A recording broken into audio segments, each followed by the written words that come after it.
السلام علیکم ورحمۃ اللہ وبرکاتہ۔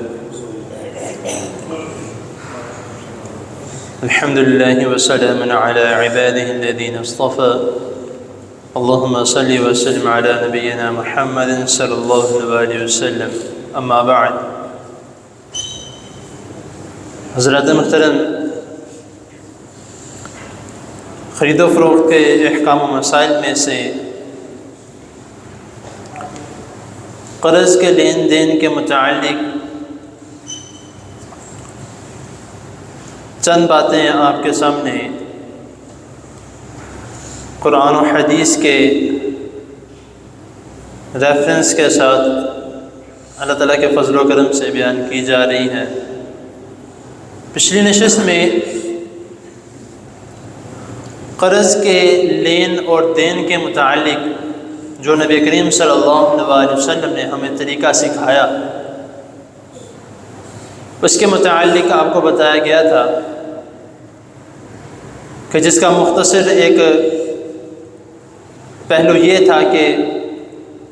نبی کریم صلی اللہ علیہ وسلم نے فرمایا کہ جب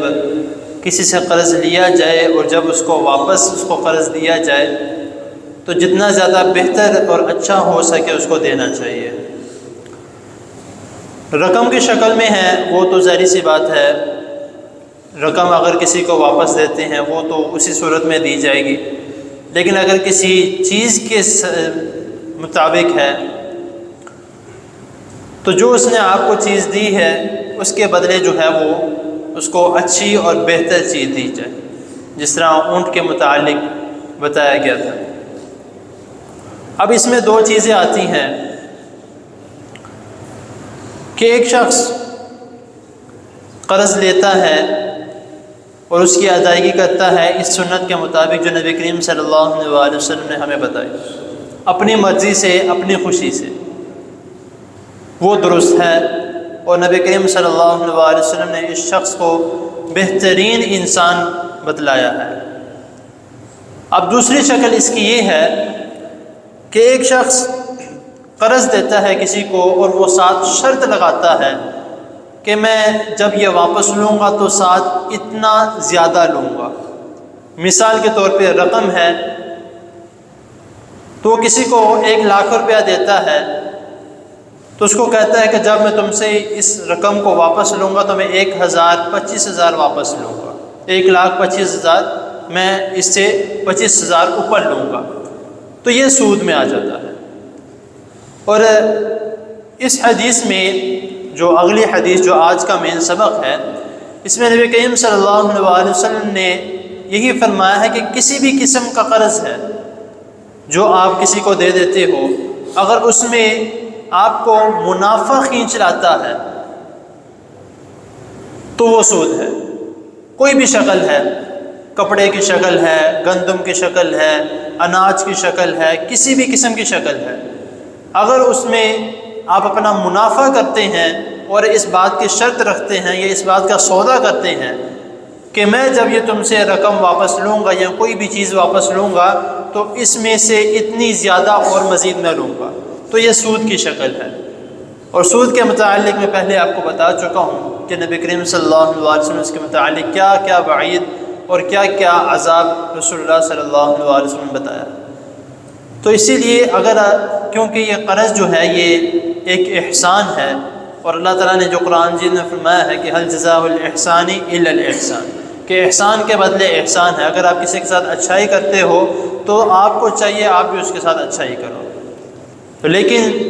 اگر آپ کسی کے ساتھ کر ہی برا رہے ہو یا اس کی ضروریات کا، اس کی مجبوری کا ناجائز فائدہ اٹھایا جا رہا ہے تو پھر وہ گناہ ہے۔ اور آپ دیکھیں کہ جتنے بھی آپ کے سامنے میں نے مسائل بیان کیے ہیں اس میں جس میں بھی اگر کسی ایک شخص کو نقصان ہو رہا ہے تو نبی کریم صلی اللہ علیہ وسلم نے اس طرح کی ہر قسم کی خرید و فروخت سے منع فرما دیا، بلکہ سختی سے منع فرما دیا۔ ایک ہوتا ہے کہ ڈیل دینا تھوڑی بہت کہ ٹھیک ہے کر لو، نہیں کرنا تو ٹھیک ہے، سختی سے نبی کریم صلی اللہ علیہ وسلم منع فرمایا، اور اس عمل کو، اس خرید و فروخت کو کرنے کا حکماً آپ نے کہا ہے کہ جس میں دونوں کے لیے فائدہ ہے، خریدنے والے کے لیے بھی ہے اور فروخت کرنے والے کے لیے بھی، ادھر بھی اسی طرح کا معاملہ ہے قرض کے لین دین میں بھی، کہ اگر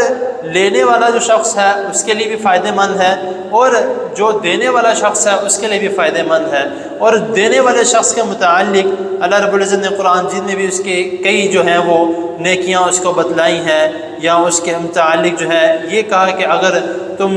مہلت دے دیتے ہو تو تمہارے لیے بہتر ہے، اگر تم معاف کر دیتے تو تمہارے لیے اور بھی زیادہ بہتر ہے۔